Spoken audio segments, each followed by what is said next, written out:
Bentrovati alla rassegna stampa del 26 luglio, abbiamo la pagina trevigiana che dalla tribuna di Treviso comincia con vigneti devastati e 30 feriti.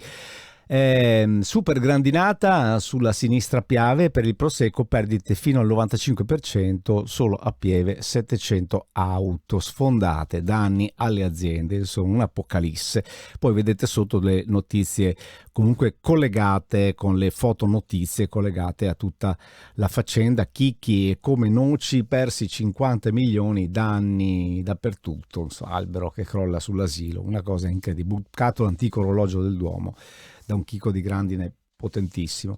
Muore con il parapendio, polacca di 36 anni, si schianta a Borso, non aveva allacciato la sicura. Vedete che bisogna stare attenti. Lorenzon chiede i domiciliari per seri motivi di salute e la guardia medica nel mirino, tagliata le gomme alla dottoressa.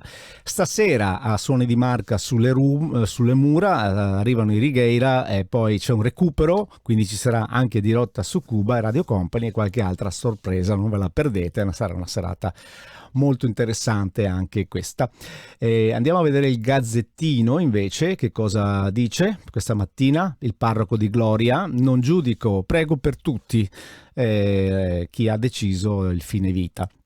Maltempo, il nord devastato, Veneto, Friuli, Lombardia, stato d'emergenza, Zaia, feriti, danni ingenti, calamità per l'agricoltura. E vedete nella fotonotizia piovono massi di ghiaccio, vedete una foto che è eloquente, una foto che fa capire bene come funziona. SOS volontari per il portale delle vittime del Vajont, perché c'è l'anniversario, e avanti poi con le altre notizie che insomma stanno all'osservatorio. Dice: respingete i mari profughi a nord-est, d'accordo, 1 su 3. Il Corriere del Veneto parla ancora di sassi di grandine e decine di ferite, Zaia, segnalazioni di blocchi di 150 grammi, 2 persone gravi, campagne in ginocchio, e spopolano i kit di difesa per l'auto, aiuto l'auto, si mettono sopra così c'è una rete e dovrebbe proteggere. L'autista tedesco che investire Bellini invece torno, dice, e mi faccio arrestare. È il patriarca che va contro il suicidio assistito.